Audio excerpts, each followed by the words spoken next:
Okay, so we're diving deep today. Yeah. And, we've got a whole pile of your search terms this time, and they're all about women's college basketball, Yeah. specifically around UConn and South Carolina. Lots of interest there. Yeah, so our mission, I guess, is to kind of like figure out, what are the big stories hiding in these searches? Yeah. What players are you all really interested in? What's the bigger picture? Like why is everybody so into women's March Madness right now? Absolutely. And I got to say, the variety in these searches, it's pretty amazing. I think it really gives us like a snapshot of, what fans are thinking about.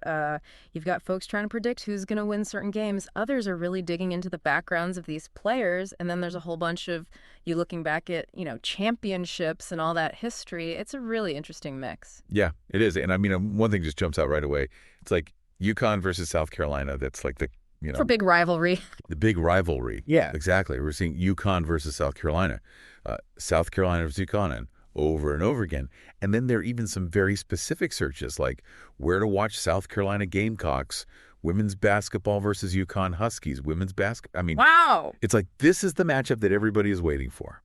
Yeah, it does seem like a game, doesn't it? And what's really interesting to me is how much these two teams are linked to winning the whole thing. Like Yeah. when we look at how many searches mention women's final or women's national championship, and they almost always mention one of these two teams. You know what I mean? It really seems like everyone just assumes that they're going to be the ones battling it out in the end. It's like the championship fight that's been building all season. Exactly. And speaking of big names, Paige Bueckers is like shining bright in these searches. Oh, yeah. She's huge. We see a ton of questions like, where is Paige Bueckers from? How many points did Paige Bueckers score today? Even has Paige Bueckers won a national championship? There's like a real fascination with her. Oh, yeah, for sure. And, it's like a testament to how important individual players have become in, building fan excitement. Yeah. She's this incredible talent. And it seems like she's bringing in even people who don't normally watch women's basketball. Right. It's not just about her skills on the court either. It's her whole story that people are interested in. Definitely. Yeah. It's like she's this main character that everyone's following. Yeah, exactly. Yeah. And she's not the only UConn player getting attention. We're seeing Ati Fudd UConn a bunch of times, so clearly people are making that connection. Then there's Sarah Strong, and Sarah Strong UConn, another name that's popping up a lot for UConn fans. Right. Caitlin Chen and Aaliyah Edwards are also mentioned in connection with UConn. It seems like there's a real deep interest in that whole roster. It's not just about the superstar. Yeah, totally. I think these searches tell us that fans really, understand and appreciate all the different players on the team and how they fit together. It's not just about one person. Right. And then on the South Carolina side, maybe we don't see the same like individual player names popping up quite as much as with Bueckers. But when we look at all the searches for Gamecock women basketball or Gamecocks women's basketball, it's clear that there's a ton of interest in that team as a whole. And, players like KK Arnold, Camila Cardoso, Malaysia, Full Wiley, they're all implied in those team searches. And, of course, Dawn Staley's name comes up, too, which is, a huge testament to her impact. Oh, yeah, for sure. I'm curious, though, why do you think the search patterns might be a little different for these two teams? Like the focus on individual players for UConn versus the more team-centric searches for South Carolina. That's a great question. Maybe it has something to do with the different ways these teams are, playing, or maybe even the way the media talks about them. South Carolina has been so successful under Coach Staley. Maybe that makes people focus more on the whole team, the collective effort. And then with UConn, maybe Bueckers' journey and her return from injury, that's a really strong story. And maybe that's driving all the individual searches. Right. That makes sense. But yeah, I think it's really interesting that both of these teams are clearly generating so much excitement. Yeah, for sure. And then, shifting gears a little bit, a lot of these searches are all about the tournament itself. We're seeing NCAA Women's Championship, NCAA Women's Final Four, NCAA Basketball Tournament, and, of course, all the variations of Women's March Madness. It's like people really invested in the whole experience. Yeah, totally. And I think that makes sense when you think about it. March Madness is this huge event. It's when even people who don't usually watch college basketball tune in, and these searches are reflecting that, the drama and the excitement of the tournament. It's like the peak of the whole season. And people aren't just thinking about this year either. We see searches like Shunka National Championship 2025 and Sunshut Tournament 2025, which I think is pretty cool. Like, folks are already looking ahead. That's awesome. Yeah. And then there are the questions about when is Sunshut Championship game? When is the National Championship game? It's like people are planning their viewing schedules. Yeah. We even saw Sungshug women's basketball today, and some searches mentioning specific dates.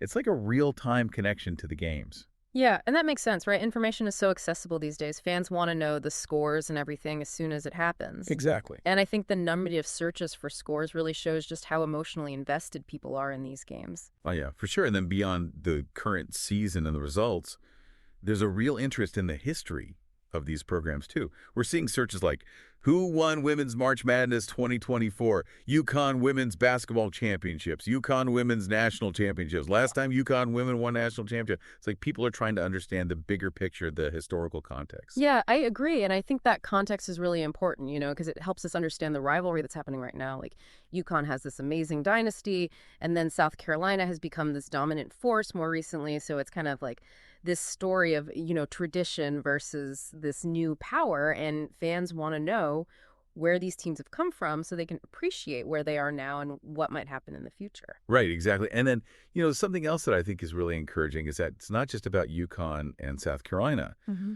We're also seeing a lot of broader interest in women's basketball as a whole, like general terms, like your women's basketball, women's college basketball, girls college basketball, even women's basketball NCAA, right? Women's Concho basketball. So many variations. So many variations. Yeah, women's college basketball, women in SAC basketball, women's basketball team, women's basketball championship.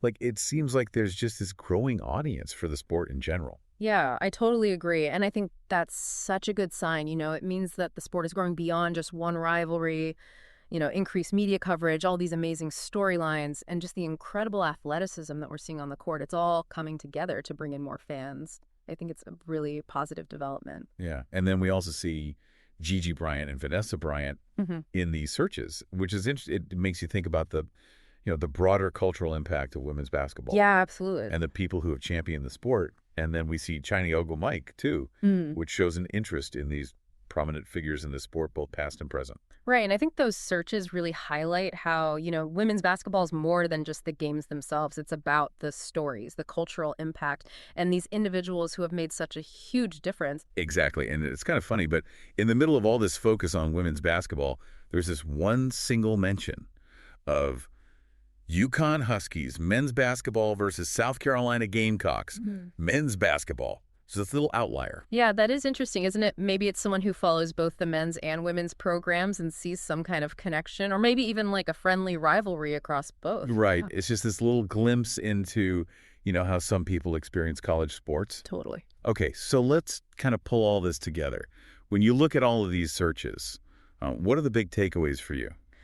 Well, the main thing is definitely the rivalry between UConn and South Carolina. It's clearly captivating a lot of people's attention, and driving a huge amount of these searches and then fueling that rivalry are these incredible players, especially Paige Bueckers, who's clearly a fan favorite. Yeah, and the NCAA tournament is like the stage for all of this. People aren't just watching the regular season games. They're following these teams through March Madness, checking the schedules, finding out how to watch the games, and, just obsessively checking the scores.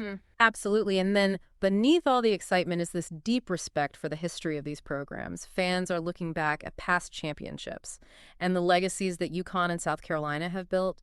And that gives, this extra layer of meaning to their games today. Right. And I think maybe the most encouraging thing is that this isn't just about two teams. It's about the growth of women's college basketball in general. It seems like there's a whole new wave of fans who are discovering the sport. And, that's really exciting. Totally. And all the different ways people are searching for information about women's basketball, that tells me that the audience is becoming more knowledgeable and more enthusiastic. And that's just fantastic for the future of the sport.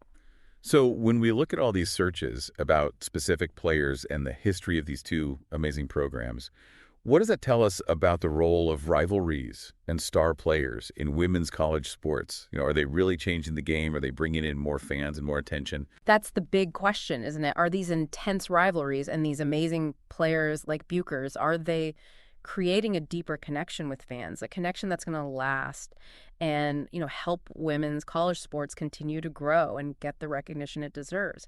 It definitely feels like we're seeing a real shift in how fans are experiencing women's basketball. And I think the focus on individual players and the excitement of these rivalries, it could be a really powerful force for the sport moving forward. Yeah, definitely some interesting things to think about. Thanks for diving deep with us. My pleasure. And we'll catch you next time on The Deep Dive.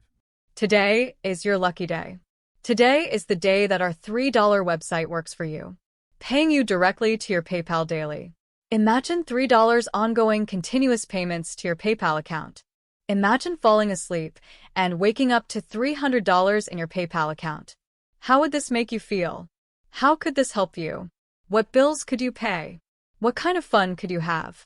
What does that retirement look like now? All for a one-time payment of $3. This website is DFY done for you, fully built and completely hosted, and never stops collecting payments for you. You have spent $3 on coffee on a regular, but that coffee won't help you create multiple streams of income. Click the link below.